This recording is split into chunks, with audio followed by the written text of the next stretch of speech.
you go.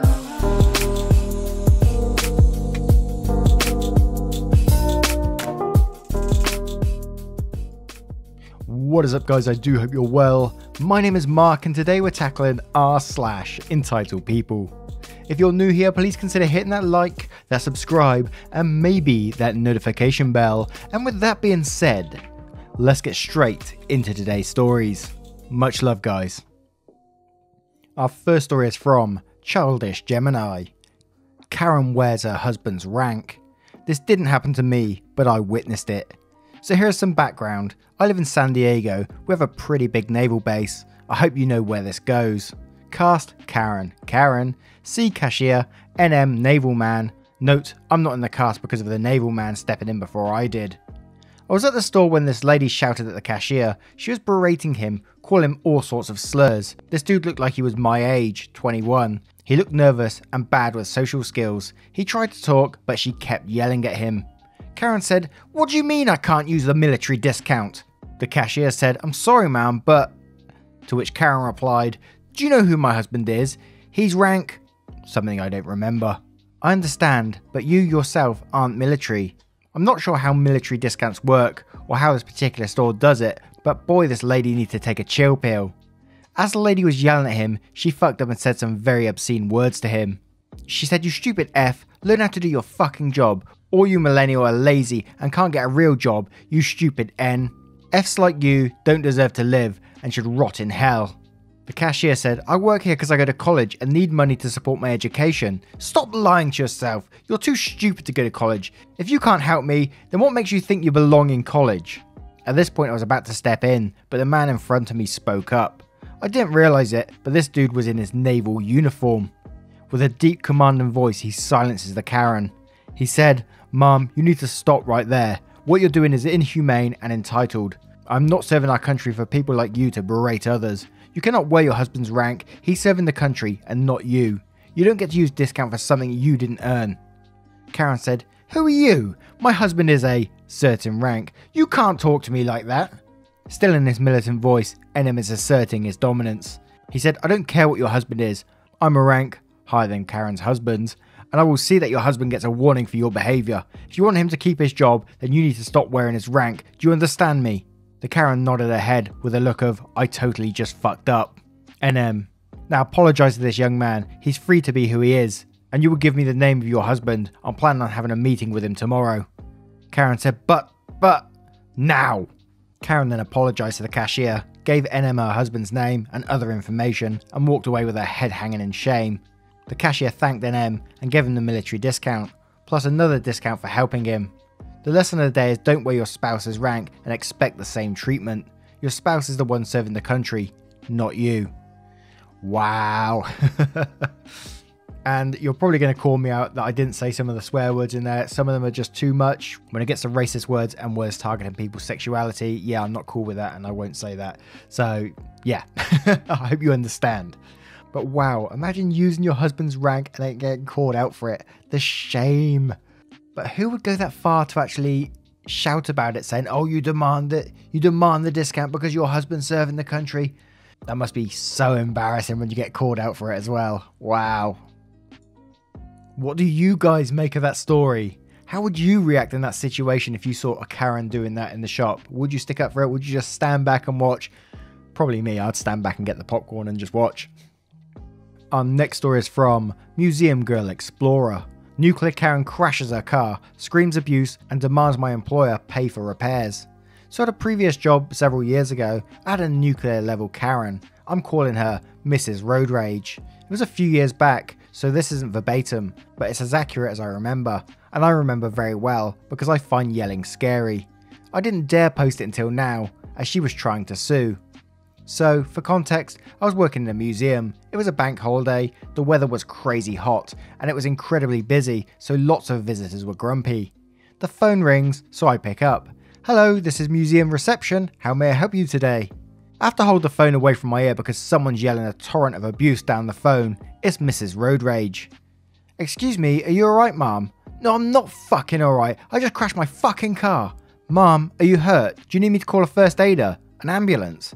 Me thinking she has a head injury or something. No wonder the poor woman shook up.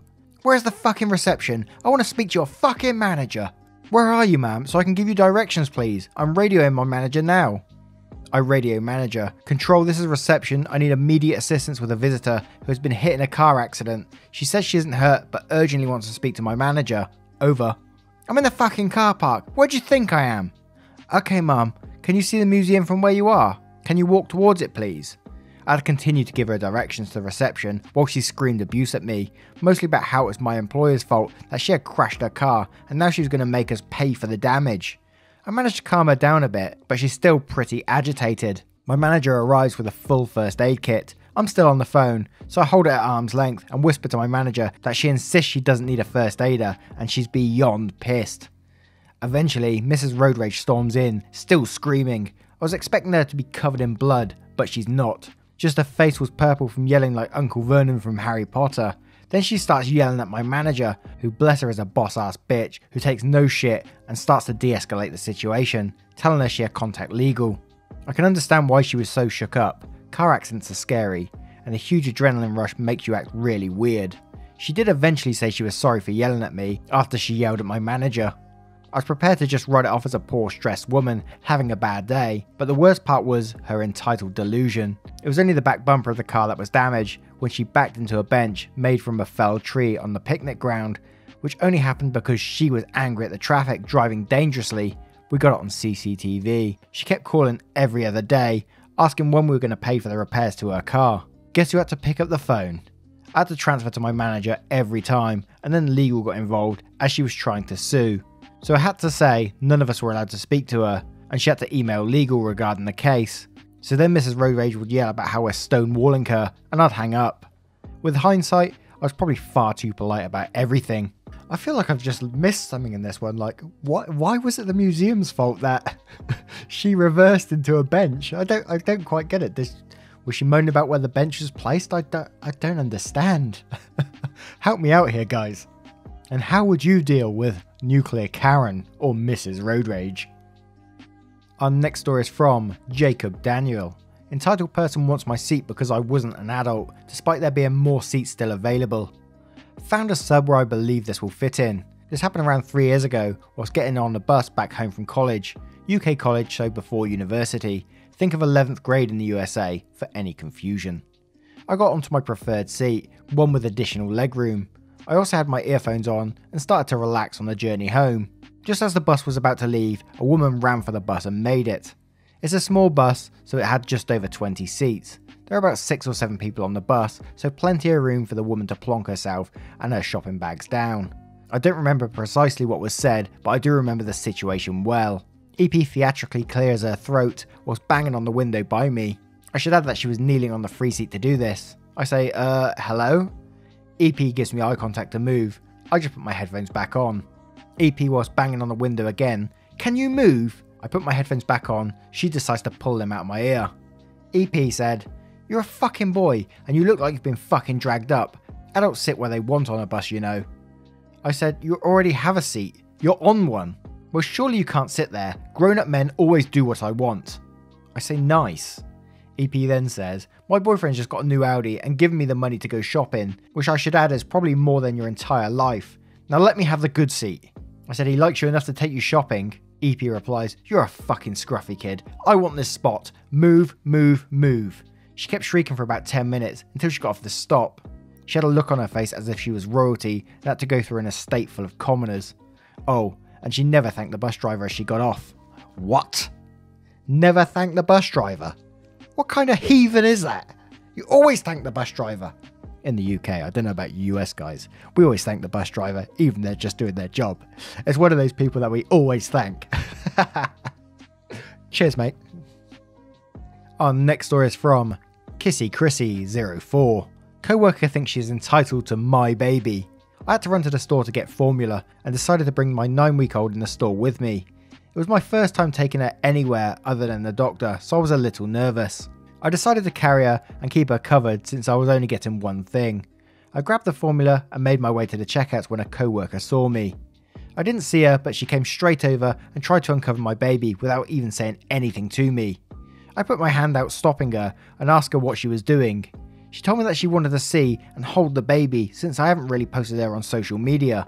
I told her that the correct way to do that would be to ask, and even if she did ask, I would have said no because it's flu and RSV season and I don't want people in her face or holding her. She muttered something I didn't understand and walked off, and I walked to the checkouts. A couple hours after I got home, I was scrolling through Facebook and saw a post she made about me. It said, "I saw OP at the store today and she shoved me away from her saying I cannot hold her baby. I couldn't even look at her baby. Parents need to stop being so selfish with their babies. Sometimes the baby smile is what a person needs to make it through the day. Stop being selfish." Although I really wanted to respond to her post, I stopped myself.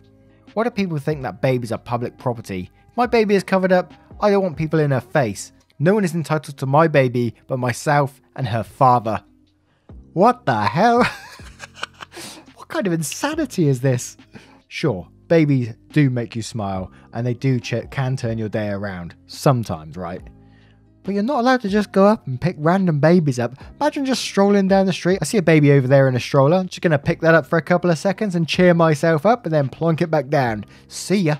Stroll on.